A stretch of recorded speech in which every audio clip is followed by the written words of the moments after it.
Baik, bismillahirrahmanirrahim. Assalamualaikum warahmatullahi wabarakatuh. Waalaikumsalam warahmatullahi wabarakatuh. Innal hamdalillah nahmaduhu wa nasta'inuhu wa nastaghfiruh wa na'udzu billahi min syururi anfusina wa min sayyiati a'malina. May yahdihillahu fala mudilla lahu wa may yudlil fala hadiya lahu. Baik teman-teman semua, di sini saya Adrian Arifan Zulafa izin untuk menjelaskan terkait makalah yang saya buat, yaitu makalah yang berjudul Implementasi Pembelajaran Al-Quran dan Hadis untuk meningkatkan pemahaman berdasarkan Surah Al-Baqarah ayat 2 di kelas 1 MTS semester 1. Baik, jadi intinya dalam makalah yang saya buat ini saya akan menjelaskan daripada implementasi pembelajaran. Jadi pengertian daripada implementasi pembelajaran adalah proses penerapan rencana pembelajaran ke dalam tindakan nyata di kelas agar tujuan pendidikan dapat dicapai dalam konteks mata pelajaran Al-Quran dan Hadis. Jadi implementasi pembelajaran berarti bagaimana guru menerapkan metode, menerapkan strategi, serta pendekatan pembelajaran yang membantu peserta didik memahami isi dan makna Al-Quran serta Hadis. Jadi melalui implementasi yang baik, peserta didik itu tidak hanya mampu sekedar mengetahui atau mengerti daripada Al-Quran Hadis, tapi apa? Tujuan mengimplementasi Al-Quran Hadis ini adalah sebagai supaya murid-murid ini bisa menerapkan juga ke dalam apa? Ke dalam kehidupannya sehari-hari. Lalu selanjutnya adalah pengertian daripada pemahaman. Jadi pemahaman ini yang di dalam makalah saya ini adalah variabelnya itu pemahaman. Pemahaman itu adalah maksudnya adalah kemampuan seseorang untuk mengerti atau menafsirkan dan menghayati makna dari suatu pengetahuan.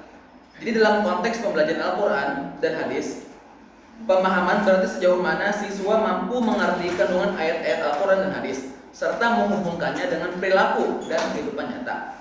Jadi pemahaman yang baik akan mendorong lahirnya iman, takwa dan juga akhlak mulia dalam diri peserta didik. Sebagaimana disebutkan dalam Al-Quran surah Al-Baqarah ayat 2. A'udzu billahi minasyaitonir rajim. Bismillahirrahmanirrahim. Dzalikal kitabu la raiba fihi hudal lil muttaqin. Yang artinya, dan dialah kitab Al-Quran, ini tidak ada keraguan padanya. Hudal lil muttaqin, petunjuk bagi mereka yang bertakwa.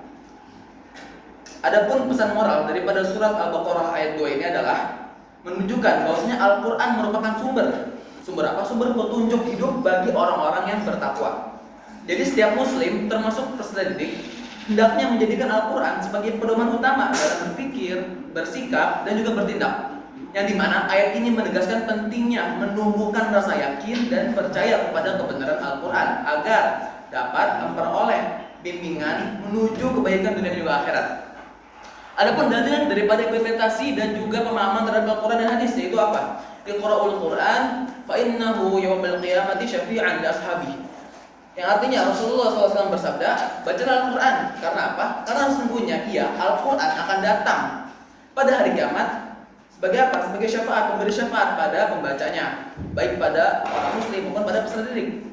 Jadi ada pun pesan moral dari hadis, yaitu adalah hadis daripada pembelajaran Al-Quran ini menunjukkan bahwa Al-Quran itu tidak hanya untuk dibaca, tapi juga harus dijaga, dipahami, dan juga diamalkan tentunya. Jadi orang yang mencintai Al-Quran dengan membaca dan mengamalkannya akan dapat pertolongan atau syafaat dari Al-Quran pada hari kiamat. Dengan demikian, pentingnya bagi peserta didik untuk membiasakan diri membaca Al-Quran setiap hari dan menjadikannya sebagai teman dalam setiap langkah kehidupan. Adapun korelasinya adalah gimana nih korelasinya? Yaitu yang pertama adalah sebagai implementasi pembelajaran, yaitu guru itu harus berperan sebagai dalam Al-Quran itu berperan sebagai cara atau proses guru menyampaikan dalam Al-Quran maupun hadis. Lalu korelasi lagi adalah harus menjadikan hasil yang diharapkan dari proses pembelajaran tersebut, yang dimana keduanya ini dari proses implementasi juga proses pemahaman yaitu memiliki hubungan yang kuat, yaitu apa? Semakin baik implementasi pembelajaran, maka semakin tinggi pula pemahaman siswa terhadap makna dan Al-Quran sebagai petunjuk hidup bagi orang-orang yang bertakwa gitu. Lalu gimana solusinya? Jadi solusinya adalah supaya apa? Solusi supaya pemahaman siswa ini terhadap Al-Quran dan hadis semakin tinggi, semakin meningkat. maka diperlukan solusinya pertama adalah menjadi guru yang kreatif dan inspiratif dalam menyampaikan materi. Lalu selanjutnya adalah kita harus menggunakan metode sebagai guru memberikan metode pembelajaran yang interaktif. Seperti apa? Kita menggunakan metode tadabbur Quran, tadabbur ayat, atau kita menggunakan metode tadarus bersama dan praktik akhlak mulia. Lalu juga kita perlu namanya lingkungan belajar yang religius dan kondusif, baik di sekolah maupun di rumah. Dan juga kita harus menterlibatkan orang tua dan masyarakat dalam apa? Dalam menanamkan kemuliaan nilai-nilai Al-Quran. Begitu.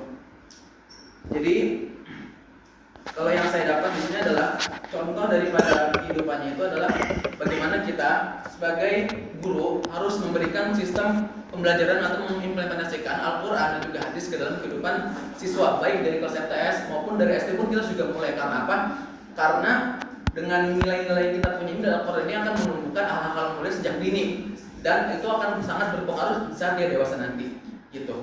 Mungkin hanya ini saya sampaikan, kurang lebihnya mohon maaf. Bila taufiq hidayah. Wassalamualaikum warahmatullahi wabarakatuh. Waalaikumsalam warahmatullahi wabarakatuh.